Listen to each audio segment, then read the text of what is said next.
Hello, y'all. This is Knights of Cybertron Gaming Talk, and this is my review on Mortal Kombat Subzero Mythologies. Now, this game came out in 1997, and I remember it coming out after Mortal Kombat Trilogy, because Mortal Kombat Trilogy, I think it came out for the N64 and the PlayStation in 1996. This came out in 97, and from somebody who's a big fan of Mortal Kombat, I am a big fan of Mortal Kombat. Was a big fan of the first Mortal Kombat game. Huge fan of Mortal Kombat 2. Mortal Kombat 2 was bigger and better than in every way. Big fan of Mortal Kombat 3. Definitely a big fan of UMK 3, and Trilogy is definitely one of my all-time favorites. But for somebody who's a Mortal Kombat fan and somebody who's a big fan of the Sub-Zero character, you know what I mean? And to me, I played this game, and I know in the Mortal Kombat universe, there's two Sub-Zeros. It's Bihan Sub-Zero, the original Sub-Zero, and there's Kuai Liang. And I do like both brothers. You know what I mean? Both characters, both versions of Sub-Zero. But my favorite will always be Bihan. You know what I mean? In this game, now Bihan appeared in the very first Mortal Kombat game, and I think after that he got killed by Scorpion. But this game is a prequel to that. This game is canon to the original timeline. I would say the Midway timeline. It's also canon to the NRS timeline, which is the timeline where we have Mortal Kombat 9, and you know what I mean. But this game is canon, you know what I mean, and it takes place before the events of the first Mortal Kombat tournament, and this is where Sub-Zero what he was doing in order to anticipate in the very first Mortal Kombat tournament. Now, this game is about Sub-Zero going on a quest and him, trying to retrieve the map from the Lin Kuei, and also Quan Chi. Quan Chi was telling him about a map. And in doing that, he come across Scorpion. They have this big fight.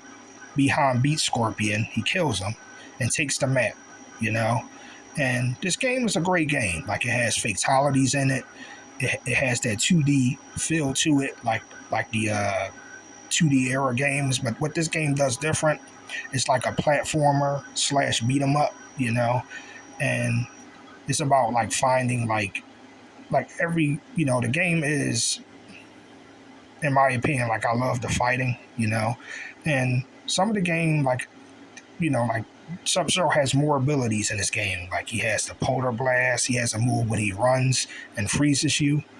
But overall, I think this game is underrated, and it does have a lot of stages. You have the Shaolin Temple, and then you have a stage where you have to jump from platform to platform. It's different stages. And this game, and also this game gave us new characters like Fujin, the God of Wind. We also got the Fire God, the original Fire God. We got the God of Earth, the Earth God.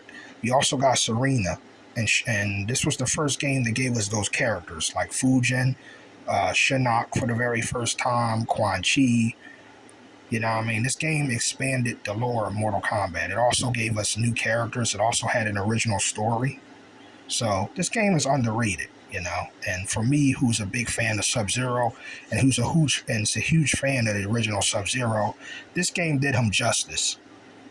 Unlike the modern times where Bihan Sub-Zero has been portrayed by being this bad guy, and I feel like he's done dirty now compared to back then. I feel like also John Tobias did work on this game, you know what I mean? So I think they did Bihan justice in this game, and I just think this game does the character right, and this is my favorite version of Bihan.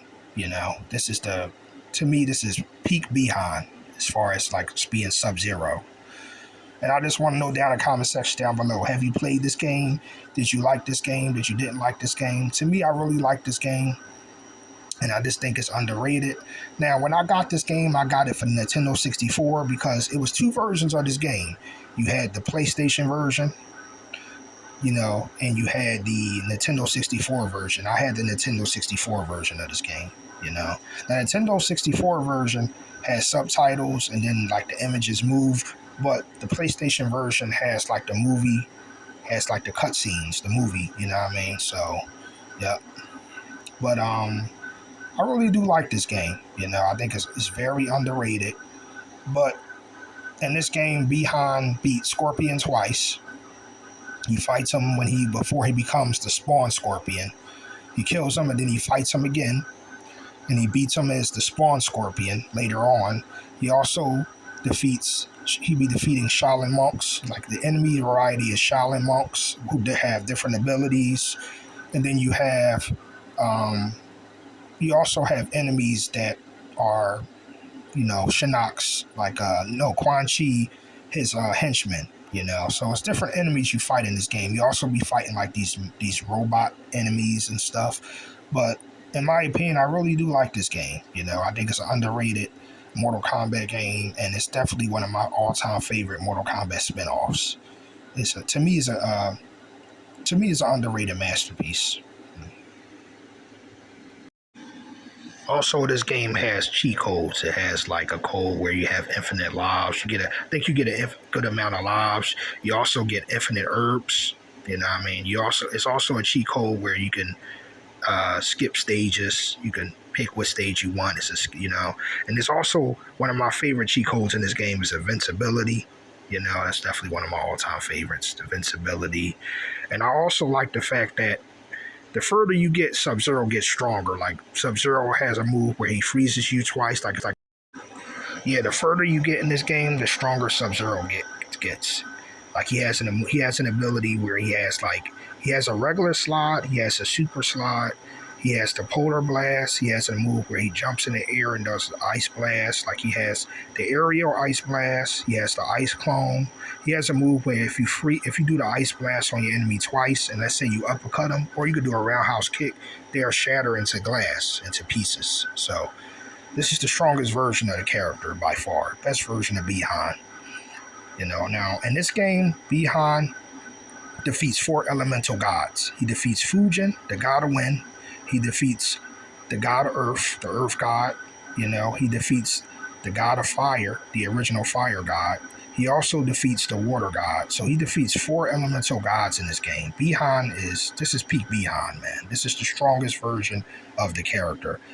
You know, this is the best version to me, this is my favorite version of Bihan. Unlike Mortal Kombat 1, where they ruined the character, it was the worst version of the character by far, you know. And in this game, Bihan has redeeming qualities. He spares Serena.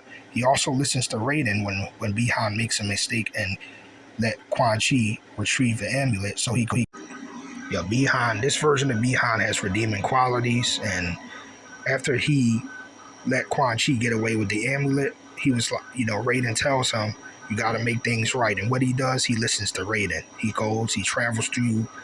Raiden open up a portal. He travels to the nether realm, and he retrieves the amulet. You know, he also spares Serena, which inspired her to become good. So he spares Serena. Yup, and this is my review, y'all, on Mortal Kombat Sub-Zero Mythologies. And to me, what do I rate this game? Like this game, I give this game a 9.2. You know what I mean? So this is my review on Mortal Kombat Sub-Zero Mythologies. I highly recommend this game. Now, is this game easy? It's a very hard game. Now, do some of the controls of this game, like there's some things I like about the controls. Like I think there's some things that, like you having to push a button to turn around. I think that was one of the gripes of this game. But other than that, I do like the controls. I do like the combos. This game has a great this game has a great story, it has a great plot, and it does justice to Bihan. It does justice to the character. Unlike the modern era like Mortal Kombat 1 that completely ruins the character. But this is the best version of the character by far. Like this game has a lot of characters. It has Raiden, it has this game has a lot of characters. It has Sub-Zero, it has Fujin, it has Raiden, it has Quan Chi, which at this time, Quan Chi was a new character. Fujin was a new character. Serena was a new character. And I would say Kia, the other girls that was with Serena, those characters were new. So this game did something original. It did something, it gave us something new, something fresh of the franchise. You know. And look, some people didn't like this game. Some people had mixed feelings for this game. Some people love it. I'm on the side of the people that love this game, and I think this game is an underrated masterpiece. And this game is way better than Mortal Kombat 1. To me, story wise, it's better, and I just think it's a better game. You know what I mean?